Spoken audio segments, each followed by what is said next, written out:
Welcome to the Drive-In Podcast. I'm your host, Olivia. And my name is Jacob.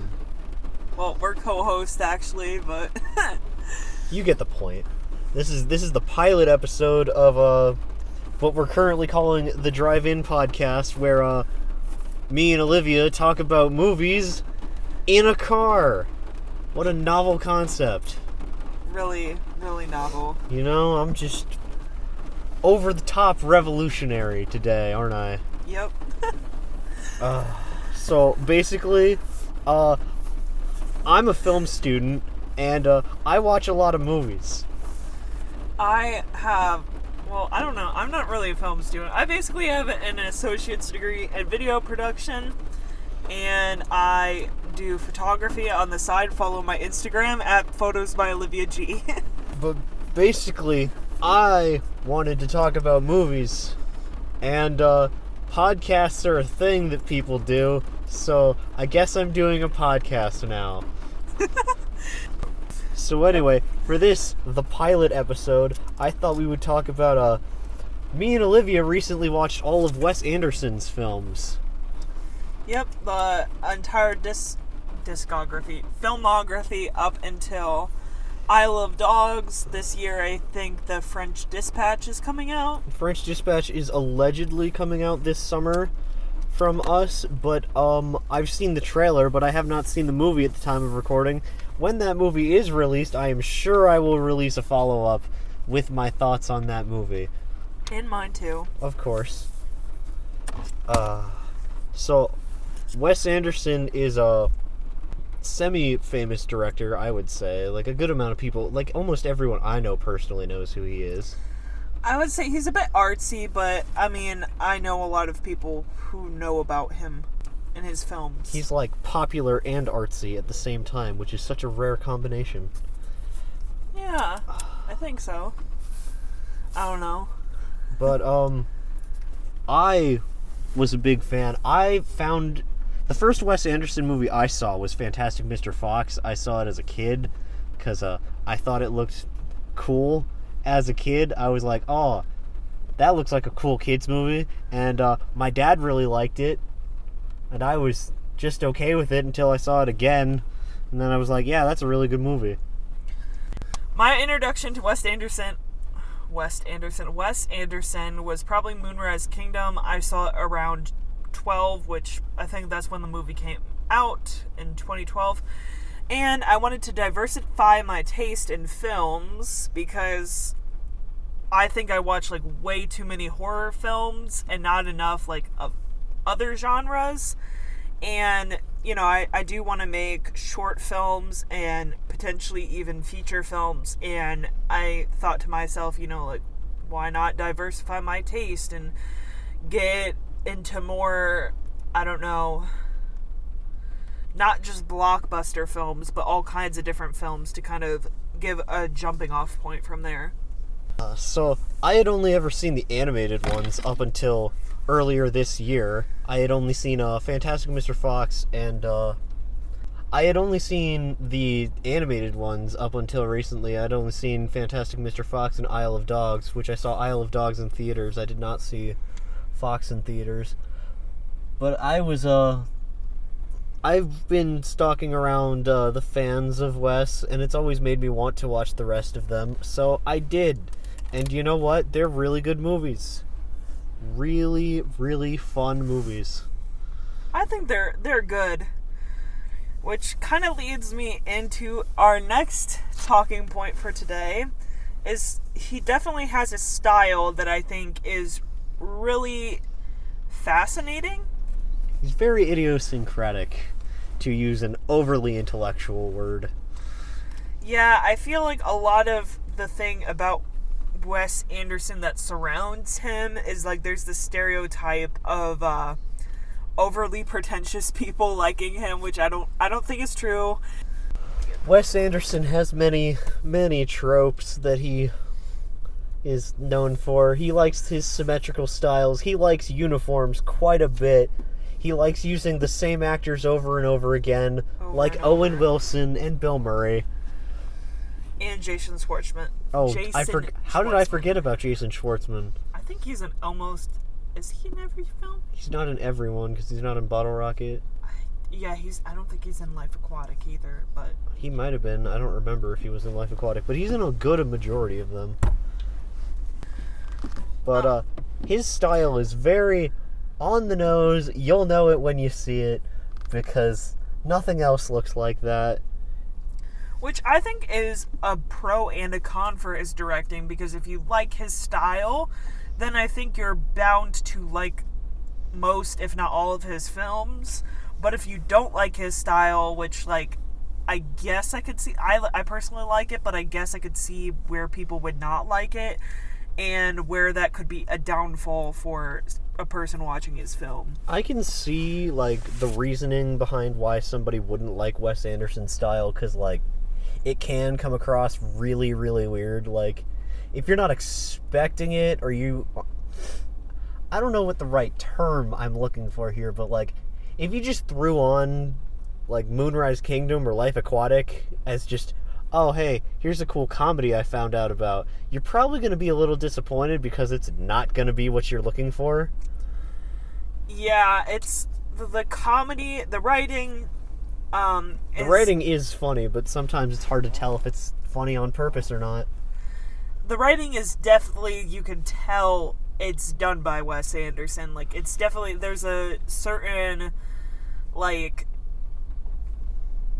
I don't know how, like a style, yeah, there's a style to his writing. He has a bunch of different writing partners, and yet all of them still feel like, I guess that's probably his touch. It's just how much of them all feel so similar, despite the fact that he's working with a different partner. Yeah, I think that it comes through in, like, I guess the production style. It shows, like, how much he, as a director, I would say, contributes to the film. Because if he has different writing partners, then, you know... Like, Bottle Rocket was written by Wes and I believe both Wilson brothers. It might have just been Owen, if I can't remember at the moment. But it's written by Wes and one of the Wilson brothers. I would also say for writing, I'm sorry, I was going through, we had messages that we were talking about to prepare for this episode, so we kind of have everything on bullet points, but we had messages and I had said some things that I wanted to mention in this episode today, which, like, kind of goes with, since we're kind of talking about the writing, I think one of the themes, I would say, probably to most of his films, again, if not all, is growing up. I definitely think that is a thing that he has many comments on because of how commonly that comes up. Because, like, in Rushmore, Max Fisher is kind of refusing to grow up. And then in Moonrise Kingdom, all the kids act more mature than the adults in that story.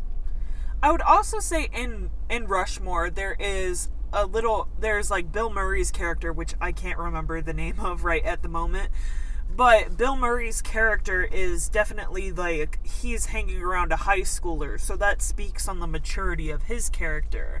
And, you know, they both fight over, we forgot to mention there's spoilers, but you know, if you've seen the film, you know that they fight over a teacher who teaches at the elementary school, which I think Rushmore is, like, the big private school that is, like, K through 12.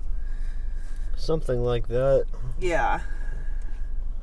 I don't know, Rushmore's not my favorite of his films, but certainly not the worst movie I've ever seen. I personally liked Rushmore. I thought the style, it was definitely bringing in some of that West style that you see throughout his films, and I think that it was, like, it was funny to me to see, like this, some of the events transpire, I guess, but, like, it's not my favorite of his films, but I liked it enough. I also think that Rushmore and Bottle Rocket to me, both feel very disjointed from Wes Anderson's style, because it's not like they have nothing in common with the rest of his movies, because they definitely do. Right. But they just don't feel the same as the other 7. I would venture to say that a lot of Wes Anderson's style is throughout his production design, like, which is almost immaculate. But with these films being on a lower budget, because he wasn't, like, I don't know if he's technically a household name, but he's definitely very popular. But because they were lower budget, if not low budget, there's not that style, that design coming through that you see in his later works. The production design on these movies is incredible. Yeah. To be sure. Just like the entire, like, the sets in Life Aquatic and the uniforms are just crazy. How intricate all those little details are, that I'm sure somebody slaved away for hours on just the meticulous details of that. Because, like, you look at it and you're like, oh, they're just wearing blue jumpsuits and wearing red beanies. But then you look, like, closer, and each one of them is, like, they're like, wetsuits. They are not uniform, but they are uniform. Because they all look the same at a glance, but if you look closely, they're all slightly different colors. Oh, wow. They're all, like, they all have, like, different... They're different if you look and you're, like, looking to see what makes them different, but they're very similar enough that, like, you might miss that they're so different. The attention to detail in his films are astounding. I kind of want to bring it back to, like, what we were talking about, the reoccurring themes. Yeah. With the writing. Because I sent out a text that was, like, basically, I felt like I watched I feel like I watched these films at the best time it would be for me to watch them, because I'm 21, I'm a young adult, so obviously there's this thing about being in your 20s that is like, okay, what is behaviors that are, like, too childish to consider and to continue into adulthood, and what is, like, you know, what is being too adult or too adult to not enjoy things. So I think that it was a good time for me to watch them, because, like, it kind of feels relatable, and that I guess, like, a lot of adults can relate to that fact of, like, okay, when is it time to be serious and adult-like, and when is it time to let go and just, like, have that in it, the childhood innocence. I think that there are a lot of themes that make them very just interesting films. The movies do repeat themselves quite often. Right. Like, there's a good amount of just repetition in his filmography, which, to each his own. Some might hate that. I don't really care, because I like all 9 movies, at least to a certain extent. Right. But I found it very interesting for just how well... I like the production design attention to the themes, because it feels like they could all be in the same universe, even though they don't interact at all. Yeah, I think that that's because, like, the production design, with it being so detailed and everything, and the themes being explored, you know, it's kind of like, oh, this is like Wes Anderson's universe. And that that pairs well with the production design as well, because the way they all feel is they all feel like the story that we're focusing on in the movie is not the only thing happening in that world at the moment. So I think that really does just, like, pair it all together quite nicely. I think that's pretty good. Yeah, that's I like that. And you said yesterday in this conversation that I still have pulled up, talking about what we were preparing for, and that I liked is that, but what I like about Wes, this is what Jacob said to me, is how he makes me feel so many emotions almost all the time. Would you like to elaborate on that? I like how the best example I have for this is probably Royal Tenenbaums, because simultaneously while watching that, I'm mad at Royal because he's just a jerk, but I also feel terrible for him that his kids hate him. Yeah, that's actually a really good point, because I forgot that, like... But yet the comedy works so well, even with that going on. Yeah, and there's a lot going on, because in that story too, I felt like you did about Royal. I also felt this weirdness towards I think her name's Margot. I'm gonna have to look that up. But like the adopted siblings that have that relationship, I did not like. That was like the least favorite part of Royal Tenenbaums for me. But and then there's Ben Stiller's character, which I cannot remember the name of, but I think he's Richie. Richie? Or no, I think Richie is Luke Wilson. No, Richie might be or Luke Wilson. Yeah, Jacob doesn't know the difference between the Wilson brothers. That's not true. I can tell the difference. Okay. When we were watching these, you couldn't tell the difference. I felt that Chaz was very immature because, like, there would be... I think Royal was trying to reconcile, and then Richie was, like, the one who was most willing to be able to reconcile. And, I mean, obviously, Royal is awful, but you do kind of feel bad for him. Just like, in a way, I guess you'd say Mr. Fox. He's very immature, but he has this, this charm that makes him watchable. Because, like, you know, at a certain point, when you become, like, a father and stuff like that, you have to be responsible, which is, like, what Mrs. Fox, I think that's his name of his wife, right? Mrs. Fox? Might as well be. Yeah, Meryl Streep's character. She is, like, all about, well, like, you know...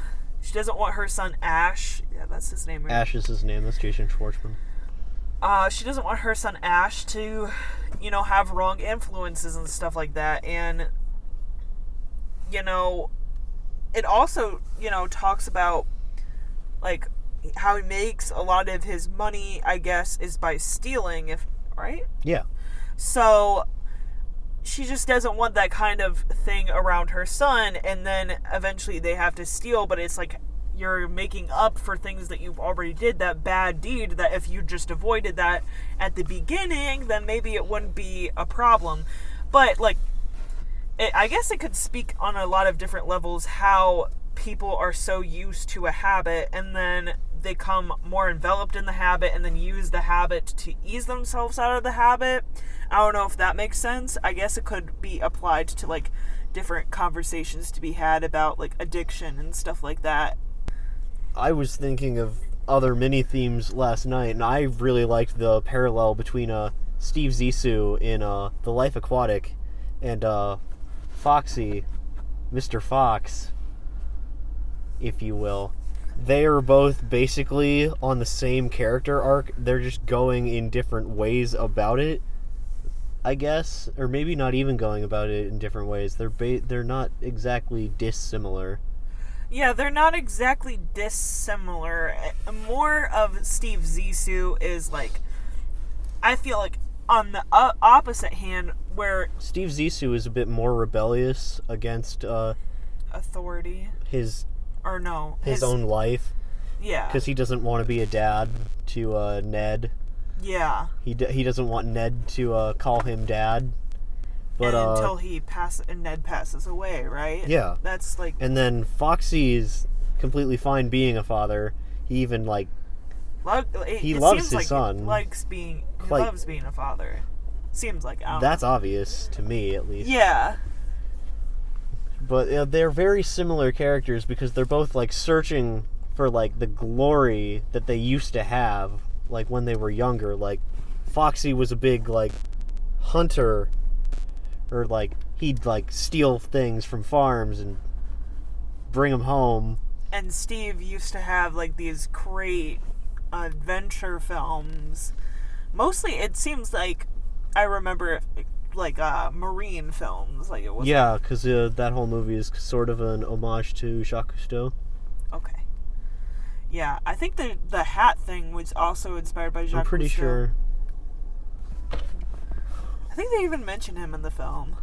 I don't remember if they mentioned him by name in the film, but I did notice that they reference Jacques Cousteau in Rushmore, and I was like, hey, yeah, is that the book, is right? that set? Yeah, I was like, hey, is that set up for The Life Aquatic? Probably not, because those films are like a good, what, like 5-6 years apart, At the very least, yes. something like that. You want to check out IMDb? Yeah, sure, I'll check IMDb. Life Aquatic was 2004. Rushmore was 98. Okay, so The Life Aquatic was 2004 and Rushmore was 1998, so that's a good 6 years? If I'm doing my math correctly. Yeah. I'm not good at math, that's why. Yeah, that's 6 years between that. So, And the Royal Tenenbaums between them, yeah. which is also a great movie. I already said that. It's okay. I guess we could go into, like, they're also both men, or male characters, experiencing midlife crises. A lot of Wes's protagonists seem to be going through midlife crises. I don't know what the correct plural is. Crises. Whatever, that's not important. I think that, even just background adult characters too, because like half the adults don't know what the cuss they're doing in the films, and you know, like I think that that's evident even in the background characters. Would you say that the hotel manager, I can't remember the name of the character, but the hotel manager from Grand Budapest, Oh, the would you say he the fits one that mold? Voldemort. Ray Fiennes, yeah. Yeah, I think it's Monsieur no. Okay. Gustav. Gustav. M. Gustav, yeah. Lord Voldemort.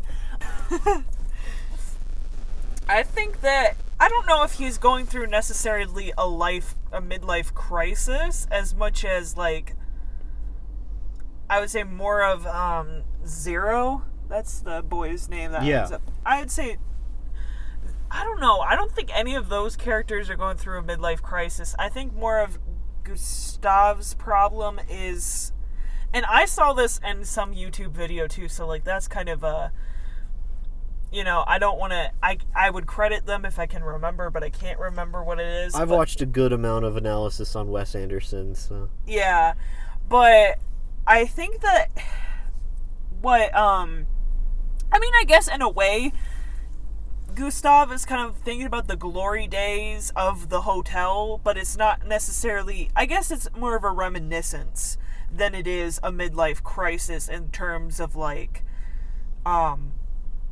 Foxy, Mr. Fox and Steve Zissou. Steve Zissou, I forgot how to pronounce his last name. I was going to say Zissou. I think Life Aquatic had one of my favorite Wes Anderson performances. That would be my favorite performance in a Wes Anderson movie is most likely in The Life Aquatic. I very, very much like that character. Willem Dafoe's character. Willem Dafoe's character, Klaus. Sorry, I completely blanked and forgot Willem Dafoe's name. I love Willem Dafoe in that movie is just like such. He's so funny in that movie. And Grand Budapest, he's not really that funny. I wish that Wes Anderson would give him a more comedic role sometime soon, because that definitely was like the best.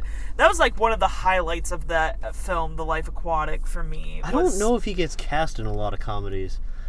Yeah, I don't know but either. He's definitely good for it, at least given what I've seen. I think it's more the like his appearance that makes him look quote unquote scary. I don't know. Thinking back on it, his role in Spider-Man, that's pretty funny. I haven't seen that. Is that the Sam Raimi one? Yeah. Well, we'll have to do that. Maybe a future episode. Maybe a future episode we'll talk about Sam Raimi. I would love to talk about Sam Raimi. I would love to talk about the Evil Dead Sam Raimi. Oh, the Evil Dead Sam Raimi. Anyway, this is a Wes Anderson podcast. Only symmetrical shots here. Symmetrical shots only. Symmetrical shots. We're both wearing uniforms right now. We're in black. Oh yeah. You can't see us. You don't care.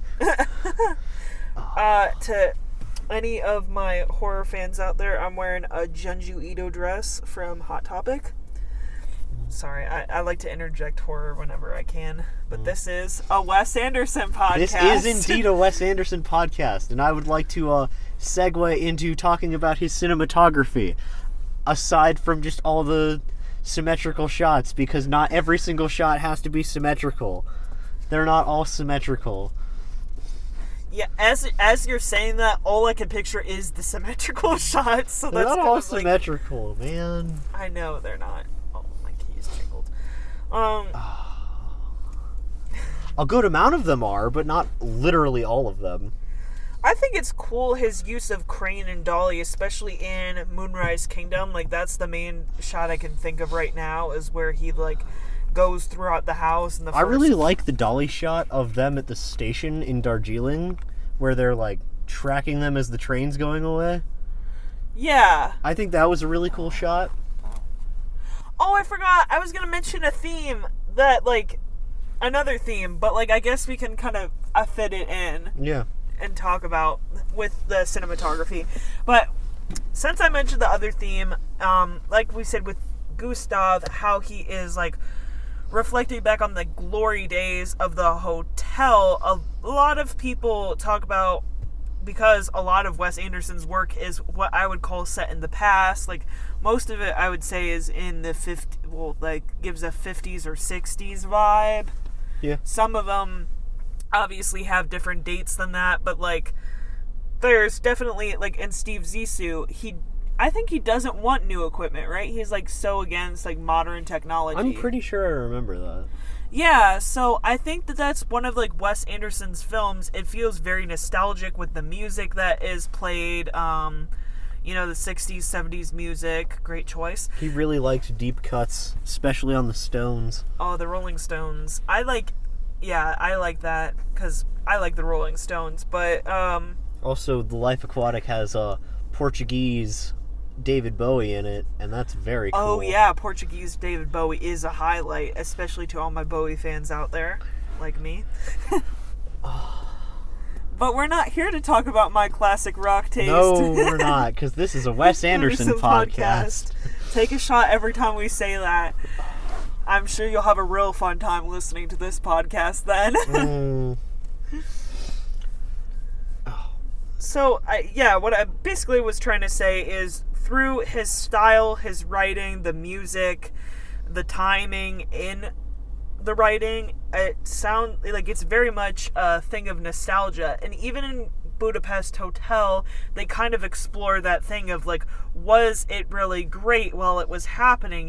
Because nostalgia is like, a lot of people use the term like the rose-colored sunglasses, like where you're looking at a time and period in the past and you're focusing so much on what was good about it and not what maybe might be a little bad.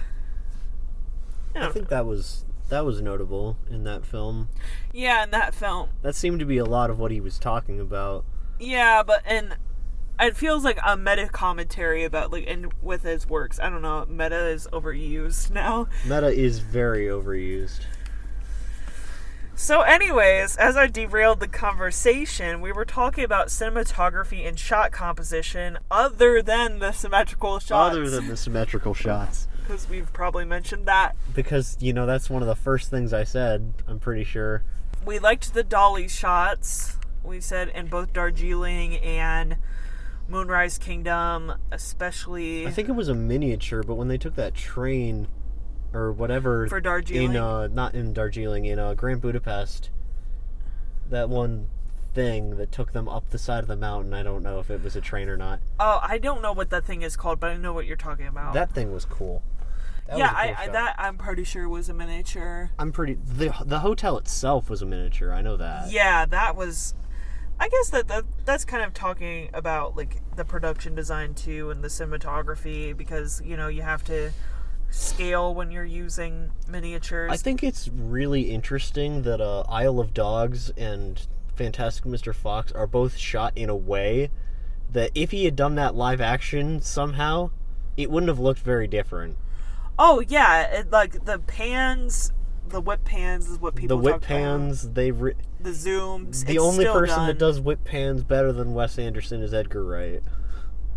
Oh, like Scott Pilgrim. Yeah. Olivia's not very familiar with Edgar Wright. Don't worry, I'll fix that. I just saw Scott Pilgrim versus Scott Pilgrim versus the World. the World. I was gonna say the universe. I just saw it this year, as well as Goodfellas, which we should do a Scorsese podcast. We could do a Scorsese podcast. That would be very... We should do the Godfather podcast, but I'm also making pasta at the same time. I don't know how I'd make it through a Coppola episode, because good God, those movies are long. No, not a Coppola episode. The conversation was absolute trash. Anyway, this is a Wes Anderson This podcast. is a Wes Anderson podcast, and nobody wants to hear me complain that I've never finished Apocalypse Now. I'm pretty sure a lot of people can relate to that. I don't think I made like 2 seconds into Apocalypse Now. But maybe I'm not big brain enough. What do you have to say about Wes's editing? To me, like, editing for Wes is one of those things that, like, I'm so focused on everything else, like the cinematography, the stylistic choices that he makes, that the editing doesn't really pop out. What I guess that could be considered as good editing, though, that the editing is just so seamless. That is a cliche that they say the good editing is invisible. Yeah. I've heard that before, that the editing is like, when it's seamless, you know, that's the... Mm-hmm. That's a good thing when That's you a good don't notice thing. it. But sometimes, I like to notice it. Yeah, like, as we were mentioning, not to derail this again, but Scott Pilgrim, the editing in there is, like, top tier. I think the film would be awful if it didn't have that kind of editing in it. It really adds to the stylistic choice of the film. I think, I like I don't know if it's necessarily tied to the editing, but the structure that he does with those transition slides in like the parts, the like different in parts of the the films? different parts, like in Tenenbaums they did the book, or Rushmore they had like the stage with like the month on it, or Yeah. like the title cards at the top of the screen in Fantastic Mr. Fox. I find that to be an interesting choice. I find that to be an interesting choice structurally too, because it kind of gives you a point where you're like, okay, because when you're watching, like, for me personally, when I was watching the Wes Anderson films, it felt like it was a minute but also a day at the same time. Like, it was long but short at the same time, which I guess is like, when you're in that universe, like that speaks more about his style and what he chooses to do. But I would say that, like, for the effects, we could kind of talk about The Jaguar shark, oh yeah, isn't that stop motion? that is stop motion. I like the use of stop motion in his films. I think Stop motion was used in everything after starting at Life Aquatic, and everything forward. There's at least like 1 or 2 stop motion shots in just about every other movie. that's pretty cool. I can't think of what it was in Darjeeling, but that's the only one that I can't think of one. Darjeeling, that was a long. We'll get there. Oh, we'll get to the Darjeeling. We'll rant. get to the Darjeeling rant. I want to save that to the end because I don't want to just make somebody suffer through that rant and then there's more. Yeah, I think that the stop motion is pretty cool because stop motion is notoriously very like we said about Wes. He's very detailed, commits to the style. So I think that that's pretty cool. I like stop motion a lot. I'm not. Well, I mean, In general, I'm a big fan of that style. I really like the original King Kong with all the stop motion effects. I think Ray Harryhausen's work on Jason and the Argonauts looks incredible. I haven't seen that, but I will say that the one isn't Nightmare Before Christmas stop motion. Yes, Okay, I did like that growing up. So that I think was pretty cool. it has a nice charm to it. The But stop gotta, motion. yeah, but In general, or just like with Wes Anderson? In general, but specifically, I think Wes Anderson's stop motion is very nice. Because I like how, seemingly he's very detail-oriented with it, but also laid back at the same time. Because, like, I heard a story that, like, he insisted that the models in Isle of Dogs and Fantastic Mr. Fox, he insisted they all be real fur instead of, like, fake fur. Because, like, on camera you can't really tell the difference. But, Yeah. like, when you animate stop motion real fur, like, you can tell because, like, it doesn't settle the same way as fake fur would, where it would look consistent between the shots. Like, you can tell Oh, okay. the difference between some of the frames because it's real fur, and I just think that's very interesting. Like, It's interesting too. I think he wanted that look, and I think that's cool. I guess that could be. Do you want to lead up into the lessons part? Like, how long do you want this to be? Yeah, we can go on to the lessons now. So, I think there are a lot of lessons that filmmakers could take from Wes Anderson. Definitely. But I think one of the first ones that I'm going to say is that style over substance is not necessarily always good, but it can be done in a way that is satisfying. Yeah. I was gonna bring that argument. Like, we could talk a little bit about the style versus substance thing too, because I was like gonna I bring don't that necessarily know that I would say any of those movies are style over substance, up. Yeah. because I think most of them are. Darjeeling. Most of them are actually about the story, and they're not just, hey, look at my symmetrical shots. But Yeah, I think that there is a decent story that, like, isn't so much, oh, look at the film work that I'm doing, isn't it so amazing? he's very stylized, but yet I still find that even without that style, I would still be interested in the movie. Maybe. Like, I'd still watch The Life Aquatic if it wasn't him. But, It's so hard to imagine. but like, I can't really, like, picture what they would look like without that style. Right, it's so drawn in. I guess one of the lessons I took, because he's so detail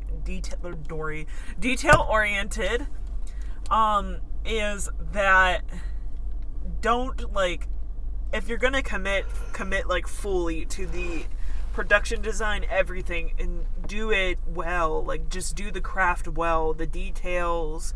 If you can do as much detail as possible, then go ahead and do it. Like, I think that's cool.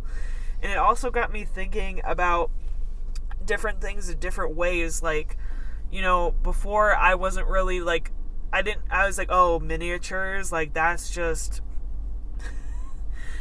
kind of boring. But then I realized it could save you a lot of money, because if you look at Wes Anderson's budgets, I mean, they're in the millions, obviously.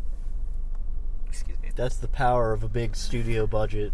Yeah, his budgets are in the millions, but the miniatures from his films, before with miniatures, I was always kind of like, oh, that's kind of stupid. Why don't they just shoot on location?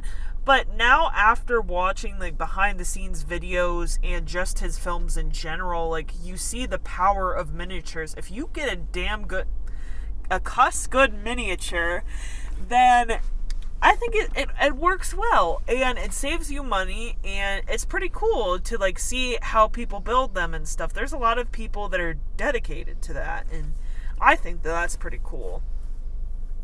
What about lessons that you took? I think his writing is very concise, despite the fact that some of these movies feel really long.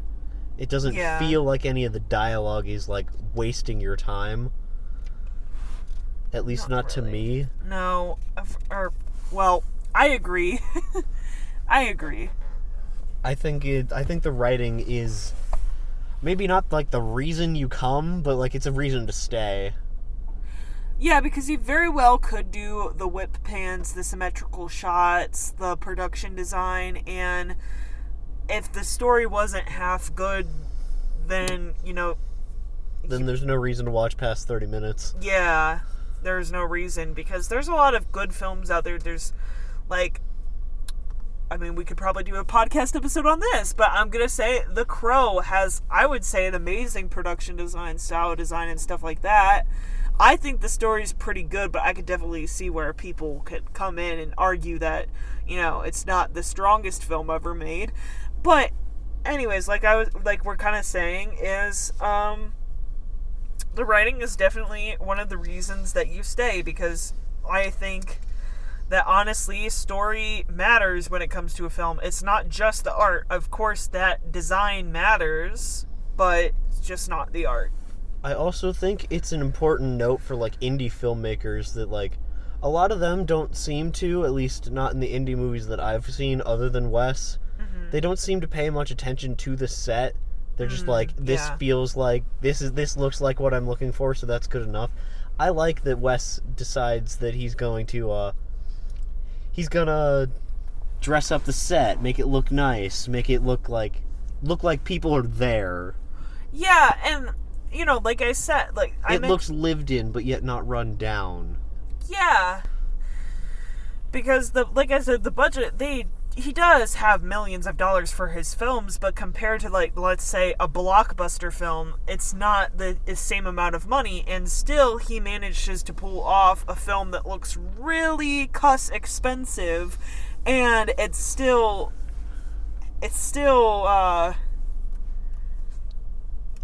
fair. I would say fairly on the cheaper end of, like, what films would be by big studios. Is there any other lessons that you feel like you've learned from Wes? I think that he has a very specific vision in mind, which is, like, a thing that they say about all directors, but I think Wes is one of the ones where I notice it for sure. That you can tell that he had an idea in his head of how that movie was supposed to look from the very beginning, and he never, like, compromised for it. I think that that's good. I think that that's really good, but it's sometimes in this industry, you have to compromise. So if you can get people that are, good and willing to support your vision, then that's great, but at the same time, you have to have a little bit of leeway for other people to work with you, because if you're just like, my way or the highway... That's fair. That doesn't work for a lot of things. Not saying that Wes is, like, from general behind-the-scenes footage, I think he's a nice person, but I don't know, I never met the man, so... He seems to have his circle of collaborators. They all seem to be involved in the creative process at the very least. Yeah, I like that the actors, I think a few of the actors have gotten producer or writing credits, and I think that that's kind of cool. Yeah, I like that too. Because it does allow you to kind of see that insight on how much, like, Wes is actually Wes versus, like, the collaboration between that happens on a film set.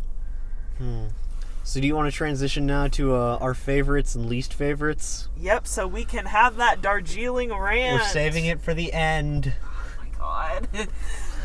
Okay. Nobody wants to hear us bitch for Cuss. Nobody wants to hear us just drone on and on about how we don't like Darjeeling.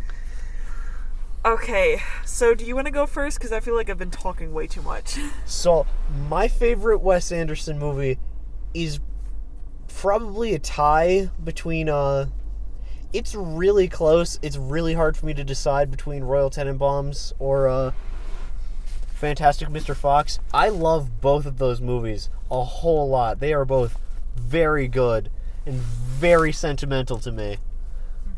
And I think they're just perfectly executed. They're just so... They did exactly what they were supposed to do, and that's just really cool. It's really satisfying. I really like the story. I really like the soundtrack. They have the right balance of emotions for me that I'm super invested in them. I guess a close second to this tie would probably be The Life Aquatic.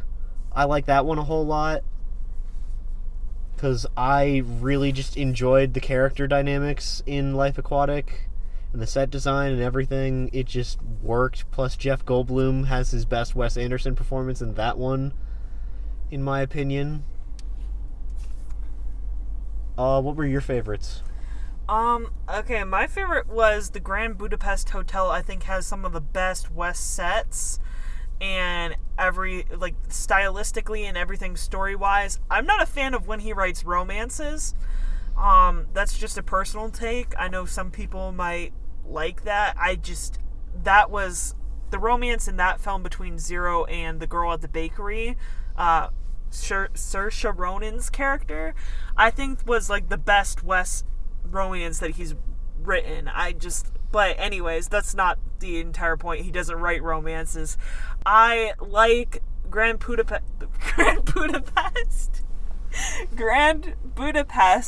because Ray Fiennes, I think, delivers a cuss good performance. It's very reminiscent of his acting talents. I think that it definitely shows that that character probably wouldn't have been the same if Ray Fiennes didn't play him, Lord Voldemort. He who shall not be named. He who shall not be named. I liked the Grand Budapest. I keep pronouncing this wrong. The Grand Budapest Hotel, because I just feel like all his talents are there in that film, and it was my favorite watching experience. I felt a lot of emotions, good, bad, and I genuinely. Another thing that I liked about his film is normally in Wes films I kind of don't know what the outcome is going to be. In a lot of films, I can kind of tell, okay, this is where, this is point A, this is where I think point B is going to go, and point C, this is where the ending might be. But with Wes Anderson films, I can't really tell what's going to happen, and Grand Budapest was just an absolute example of that, because I thought that film was going to go somewhere totally different than it did. And I'm kind of glad that it went the way it did, because normally I'm like, okay, well, this would have worked better here. But in Grand Budapest, I think it's just my favorite of his films. I liked Royal Tenenbaums, but I can never forgive Wes Anderson for killing a dog. That's not even the only dog he killed, though. Yeah. What? There was another film that he killed a dog in. Moonrise Kingdom. Oh, yeah. The girl stabbed it. Yeah. Moonrise Kingdom was alright for me. I liked all of them overall. I would say my favorite of his stop motion is Fantastic Mr. Fox. I think that there's just it's a very good fall film. I didn't watch it in the fall, but I absolutely would in subsequent viewings. I know people who consider that their favorite Thanksgiving movie, which I don't know how you got that movie paired with Thanksgiving, but I'd like to try it. I think it's the color palette. I think that is valid. Yeah. Plus, the theme of, they have the chickens. Yeah. No, I see it now. I think it would be a nice film to watch on Thanksgiving. It's also, I think, the only family-friendly film that Wes has. That's arguable. So I think it's a good one to watch with the kids, if you have any, or younger siblings, whatever. I liked Isle of Dogs a little bit. I don't know. It wasn't my favorite, and I'm a dog lover, but that one made me cry. A lot of Wes films made me cry. Royal Tenenbaums made me cry. I would say Richie's story in Royal Tenenbaums is relatable, and in pieces. It's not 100% relatable to me, but it is very relatable to me, and I can definitely tell where that would be relatable to other people. That being said, I knew about, obviously this is a spoiler, but this whole podcast has been spoilers. If you're going to watch Royal Tenenbaums, just be aware that if you're sensitive to certain things, like self-harm, that there is a scene that, graphically depicts that. Just, I knew that going in, but it's, I think that it's a good thing to let people know about that kind of thing, because that scene definitely comes out of left field, and if you're not prepared for it like I was, I can see how it could be triggering or upsetting. But I guess that's kind of, I don't know why. Royal Tenenbaums Romance is why it's like lower on my list. But my two favorites were definitely Fox and Grand Budapest. If I have to choose one over the other, I guess I would probably go Fantastic Mr. Fox just because of the nostalgia on top of the craft in that movie. Then I'd put Royal Tenenbaums. Then I'd put Life Aquatic. And then I guess third place, I'd probably put Moonrise Kingdom there because the more I think about it, the more I really liked Moonrise Kingdom. In the moment, I didn't think I liked that movie very much, but the more I think about that movie, the more I'm like, oh, that was really well done, or that's really clever. I liked it, but it's not one of my favorites. I would say probably in the third spot would be Life Aquatic. I just thought that the comedy, that was like peak West comedy for me. Do we want to get on to anyway, now on to the least favorites. My least favorite, I have a least favorite 3. Okay. And that would probably be the first 2, which are Bottle Rocket and Rushmore. Rushmore's not a bad movie. I would never say it's a bad movie. It is a good movie. I just didn't like it as much as I liked the things that came after it. And it didn't feel as much Wes Anderson. Like, to me, the third Wes Anderson movie, Royal Tenenbaums, that is the first one where it really feels like Wes has become, like, what he is known as. That's a good way to put it. And I like that. But Bottle Rocket and Rushmore just don't have that. And Bottle Rocket was just really long. Or it felt really long. It didn't feel like it had any place to go. It just kept going. And, like, it's fine. Looking back on it, I do like it. Like, I liked it when I saw it. But it's also just really long. It just kept going, and the love story in there is not very well written. No. The character dynamics aren't at their best, like I wish they were. It's very detached. I couldn't tell if the characters were friends like they said they were, if they were like a ragtag group of friends, or if they hated each other. Like, the dynamics between the characters just weren't, like, solid, I would say, as the other films are. Sorry, I kind of cut it. That's a good way to put that. Okay. Because Bottle Rocket the short film was good. I haven't seen the short film. The short film is basically just the first, like... I remember you saying it was the first, 10-20 minutes. First 10-20 minutes, it's just them robbing a house, and then they rob the bookstore, and then it ends on the bookstore. Okay. But it doesn't go to, the whole hotel thing with Inez and all that. Poor Inez. Anyway, now we can do the Darjeeling rant. Yeah, I would say I would rank Rushmore higher. I personally liked Rushmore besides his romances, but I kind of went on a little bit of a rant there when I said romances aren't my favorite thing from West. But Darjeeling. Trash.